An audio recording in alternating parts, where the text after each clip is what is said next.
Hi! Hello! Welcome to our channel Uma the banking aspirant. అందరూ ఎలా ఉన్నారండి? నేనైతే కొంచెం సిక్ అయ్యాను.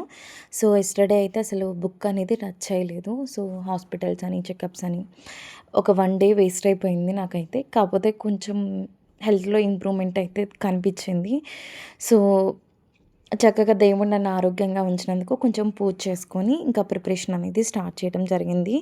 అండ్ మీరందరూ ప్రిపేర్ అవుతున్నారు అనుకుంటున్నాను. ఓన్లీ నెక్స్ట్ సాటర్డే వరకే అండి. కరెక్ట్‌గా ఎగ్జాక్ట్‌గా 1 వీక్ ఆఫ్ టైమ్ ఉంది. ఒకవేళ సాటర్డే ఎగ్జామ్ ఉంటే మనం ఫ్రైడే స్టాప్ చేస్తాం ఎగ్జాము. సో, సాటర్డే అయితే ఏం ప్రిపేర్ అవ్వం. 1 డే బిఫోర్ ఫ్రైడే కూడా ప్రిపేర్ అవ్వం. సాటర్డే ఎగ్జామ్ అయిన వాళ్ళు. ఒకవేళ సండే ఎగ్జామ్ ఉన్నవాళ్ళు సాటర్డే ఏం ప్రిపేర్ అవ్వద్దు. So, minimum 6-7 days of time ఉంది కాబట్టి, దాన్ని ఎలా యుటిలైజ్ చేసుకోవాలి? ఎలా ప్రిపేర్ అవ్వాలి? మాక్ ఎగ్జామ్స్ ఎలా రాయాలి? క్లియర్‌గా చెప్తానండి. ఈ వీక్ ఆఫ్ టైమ్‌లో కొత్త టాపిక్స్ అయితే అసలు ఒక్కటి కూడా టచ్ చేయొద్దు. సపోజ్ మీకు ఆహ్, ప్రాఫిట్ అండ్ లాస్ రాదు అనుకుందాం. లేదు పర్సెంటేజెస్ చాప్టర్ రాదు అనుకుందాం. ఆ చాప్టర్ ఈ వీక్ టైమ్‌లో అస్సలు చేయొద్దు. ఓకేనా?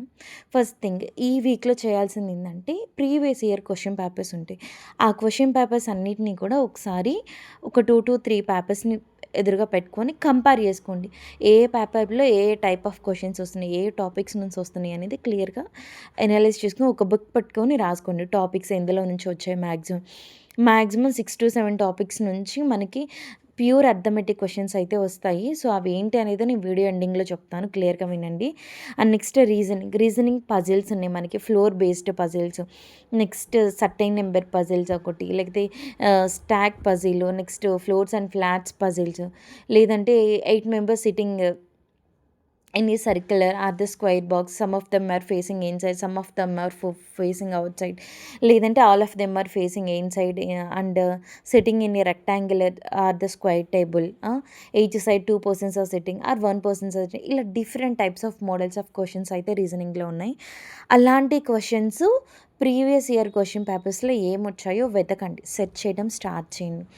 ఆ క్వశ్చన్స్ అనేది ట్రై చేయండి. అండ్ ఇంకొకటొచ్చేసరికి ఎవరైతే ఎస్సీ, ఎస్టీ వాళ్ళున్నారో వాళ్ళకి పీఈటీ లెటర్స్ వచ్చాయి. ఓకే. అదేంటంటే ఎగ్జామ్ ట్రైనింగ్ లాగా ఇస్తారు. అంటే మోడల్ పేపర్ అనేది ఇస్తారు. సో, ఎవరైనా చెక్ చేసుకోకపోతే చెక్ చేయండి. లింక్ అనేది నేను ఇందులో ఇస్తాను. ఏ ఎగ్జామ్ ఐబీపీఎస్ పీఓ వాళ్ళు పీఏటీ ట్రైనింగ్ అయితే ఇస్తారు. దానికి సంబంధించింది. అందులో ఏందంటే మీకు ఏ ఏ మోడల్స్ వచ్చాయి ఏంటి అనేది ఆ పేపర్స్ అనేది చేయడానికి ట్రై చేయండి. వాళ్ళకి కొంచెం అడ్వాంటేజ్. ఇంకొకటొచ్చేసరికి రీజనింగ్‌లో పజిల్స్ మీకు ఎగ్జామ్‌లో మీరు మాక్ ఎగ్జామ్ ఎందులో అయినా రాయండి. రాస్తున్నప్పుడు మీకొస్తున్నా సరే నెక్స్ట్ మీరు ఎనాలిసిస్ అయిపోయిన తర్వాత ఎక్స్‌ప్లనేషన్ క్లాస్ వింటారు గదా! మొత్తం 30 ఔట్ ఆఫ్ 30కి 40 మార్క్స్ అట్లా వచ్చినా గానీ మీరు ప్రాక్టీస్ ఎక్కువ చేయండి రీజనింగ్. ఎందుకంటే మనకి రీజనింగ్ అనేది స్పీడ్ అనేది చాలా ఇంపార్టెంటు. అండ్ మార్క్స్ స్కోరింగ్ గూడా రీజనింగే అవుతది మాక్సిమం. అండ్ నెక్స్ట్ ఇంగ్లీష్‌కి నేను ఒకటే చెప్పదలుచుకున్నాను. మీ దగ్గర ఉన్నటువంటి మీ క్లాస్ వర్క్ నోట్‌బుక్ మొత్తం స్టార్టింగ్ నుంచి ఎండింగ్ వరకు మొత్తం క్లియర్‌గా చదవండి. గుర్తుండట్లేదు మాకు ఇండికేటర్స్ గుర్తుండట్లేదు. లేకపోతే సపోజ్ ప్రెజెంట్ పర్ఫెక్ట్ కంటిన్యూయస్ టెన్స్‌కి ఒక ఫార్మాట్ ఉంటది. అది నాకు గుర్తుండట్లేదు అంటే ఒక పేపరు, పెన్ను తీసుకొని, ఒక చిన్న బుక్ తీసుకొని అందులో ఒక రఫ్‌లా రాసుకుంటూ కొంచెం ప్రిపేర్ అవ్వడానికి ట్రై చేయండి. ఓకేనా? ఎందుకంటే మ్యాథ్స్‌కి అర్థమెటిక్‌కి, క్వాంటికి మనం ఇలా ప్రిపేర్ అవుతాం. సో, అదే కొంచెం ఇంగ్లీష్‌లో కూడా అప్లై చేయడానికి ట్రై చేయండి. అండ్ నెక్స్ట్ ఎక్కువ కూడా ఆర్సీ కాంప్రిహెన్షన్స్ అనేది ఎక్కువ చదవండి. ఎక్కువ సాల్వ్ చేయడానికి ట్రై చేయండి. ఎందుకంటే ఒక పారాగ్రాఫ్ ఫాస్ట్‌గా చదివి ఆన్సర్స్ పెట్టడం వల్ల మనకి 9-10 మార్క్స్ అనేది పీఓ ఎగ్జామ్‌లో వస్తాయి. సో, ఆ పారాగ్రాఫ్‌ని అంత స్పీడ్‌గా ఎలా చదవాలి? మన వొకాబ్ ఎలా ఇంక్రీజ్ చేసుకోవాలి? గ్రామర్ పార్ట్ ఎలాగా అంటే ద బెస్ట్ సజెషన్ వచ్చేసరికి 'ద హిందూ' ఎడిటోరియల్ అండి. సూపర్ ఉంటది. చాలా బాగా నేర్చుకోవచ్చు మనము. చాలా ఆహ్, ఒక వర్డ్ ఇచ్చేసరికి ఆ వర్డ్ యాడ్జెక్టివా, నౌనా, ప్రిపోజిషనా, ప్రొనౌనా లేకపోతే ఆహ్, ప్రిపోజిషన్ ఇవన్నీ తెలియాలి అంటే మనం అట్‌లీస్ట్ ఒక పారాగ్రాఫ్ అనేది చదివితే మనకు తెలియనివి వాళ్ళు మీనింగ్స్ క్లియర్‌గా చెప్తారు. నేనైతే ఆహ్, శ్రీధర్ సిసిలో వచ్చే అనాలిసిస్ వీడియో అయితే కంపల్సరీగా చూస్తాను. నాకు మీ అందరికీ తెలుసు నాకు ఇంగ్లీష్ అయితే సరిగ్గా రాదు అని. కాకపోతే మాక్ ఎగ్జామ్స్‌లో ఏదో మార్క్స్ వస్తున్నాయి గానీ, రియల్‌గా చెప్పాలి అంటే ఎలాంటి నేను ఎంత నేర్చుకున్నా నాకు ఇంగ్లీష్ ఏదో ఒక డౌటే. ఒకవేళ నేను కరెక్ట్ పెట్టి అది కరెక్ట్ అయినా గానీ, ఇది ఎందుకు కరెక్ట్ అయిందా అన్న డౌట్ వచ్చిద్ది. అలాంటి ఏదో అంటారు తిక్క క్వెషన్స్, తిక్క డౌట్స్ అయితే కొన్ని ఉన్నాయి నాకు. అలా రావటం కూడా కొన్ని కొన్ని సార్లు మంచిదే. దానివల్ల రియల్ ట్రూత్ అనేది ఏందో తెలుసుకోగలుగుతాం. ఓకేనా. ఇంకొకటొచ్చేసరికి ఇంగ్లీష్ చదివేటప్పుడు వేరే వేరే డిస్ట్రాక్షన్స్ లేకుండా ఫోన్ అనేది సైలెంట్‌లో పెట్టేసుకొని మీరు ఎందులో అయితే చదువుతున్నారో ఒకవేళ పీసీయా లేకపోతే ల్యాప్‌టాపా ఎందులో అయితే మీరు రీడింగ్ కాంప్రిహెన్షన్స్ కానీ లేకపోతే హిందీ ఎడిటోరియల్ పేపర్స్ కానీ చదువుతున్నారు అవి క్షుణ్ణంగా ఆ 30 మినిట్స్ దానికి కేటాయించి చదవండి. ఓకేనా. మీ కాన్సంట్రేషన్ అనేది ఆ టైంలో ఇంగ్లీష్ ప్రిపేర్ అయ్యేటప్పుడు దాని మీదే ఉండాలి. రీజనింగ్, క్వాంట్ అంటారా మనకి డిఫరెంట్ లాజిక్‌లు వస్తాయి కాబట్టి మన బ్రెయిన్ ఎటో పోతది. ఓకేనా. సో, దానికి తగ్గట్టు ఇంగ్లీష్ అనేది గట్టిగా ప్రిపేర్ అవ్వండి. అండ్ పీఓ పేపర్‌లో ఇంగ్లీష్ మేబీ ఇస్తే టఫ్‌గా ఇవ్వచ్చు, ఈజీగా ఇవ్వచ్చు, లేదా మోడరేట్‌గా ఇవ్వచ్చు. పేపర్ ఎలా ఉండిద్దని మనకు తెలీదు.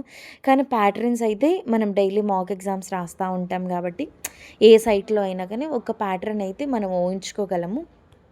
ఓకేనా. నెక్స్ట్ థింగ్ వచ్చేసరికి ఈ వీక్‌లో కొత్త టాపిక్స్ అస్సలేం ప్రిపేర్ అవ్వద్దు. మీకు రాని క్వెషన్స్ ఆల్రెడీ మీరు టాపిక్ ప్రిపేర్ అయ్యి, మీకు ఆ క్వెషను ఎక్కడన్నా స్ట్రిక్ అవుతున్నారు ఎనాలిసిస్‌లో మీరు క్వెషన్ చేయంగా అది రాంగ్ అయిందనుకో, చేసింది క్వెషన్ రాంగ్ అయితే లాజిక్ ఎక్కడ మర్చిపోయాము, ఏంటి అసలు ఎక్కడ రాంగ్ చేసాం, ఇవన్నీ మాత్రం కంపల్సరీ.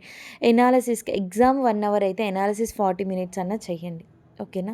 ఎందుకు కరెక్ట్ అయింది, ఎందుకు రాంగ్ అయింది, ఇది కరెక్ట్ అయింది, ఎందుకు కరెక్ట్ అయింది, దేనికి సో, మీరు మాక్ ఎగ్జామ్స్ రాసినప్పుడు ప్రీవియస్ క్వెషన్ పేపర్స్‌లో ఏ ఏ టాపిక్స్ అయితే ఎక్కువ టైమ్స్ నెంబర్ ఆఫ్ టైమ్స్ అడిగారో అవి మాత్రం ఫస్ట్ సాల్వ్ చేయండి. The first thing. Secondary thing వచ్చేసరికి నెగెటివ్ మార్కింగ్ అనేది అవాయిడ్ చేయండి. నెగెటివ్ మార్కింగ్ అనేది అసలు పోకూడదు.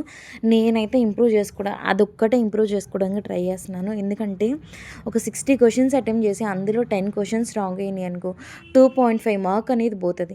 ఆ 10 మార్క్స్ పోయింది కాక ఈ 2.5 మార్క్స్ పోతే 50లో 2.5 మార్క్స్ అనేది పోతే ఇంకెన్ని వస్తాయి 47.5 అట్లా వస్తాయి. సో, అంటే మన స్కోర్ అంత తగ్గుతుంది. అదే నెగెటివ్ మార్కింగ్ అసలు మామూలుగా 50 పెట్టామనుకో నీకు యాక్యురసీ బేస్డ్ మీద ఒక 5 మార్క్సో, 4 మార్క్స్ యాడ్ అయ్యే ఛాన్సెస్ అయితే ఉంటాయి. ఇలా అయితే ప్రిపేర్ అవ్వండి. లాస్ట్‌లో చెప్తానన్నా కదా. అండ్ పర్సెంటేజెస్ అనేది ద మోస్ట్ ఇంపార్టెంట్ క్వాంట్లో. Next ages is also very important. Averages, profit and loss మీద కంపల్సరీగా ఒక question. Volumes, areas and volumes షూర్‌గా వస్తాయి. మనకి డేటా ఇంటర్ప్రిటేషన్ మీద కూడా క్వశ్చన్స్ అనేది కంపల్సరీగా వస్తాయి. డేటా సఫిషియన్సీ కూడా. ఒకసారి ఈ టాపిక్స్ అన్నీ బాగా ప్రిపేర్ అవ్వడానికి ట్రై చేయండి. వీడియో నచ్చితే లైక్ చేసి, షేర్ చేసి, సబ్స్క్రైబ్ చేయండి.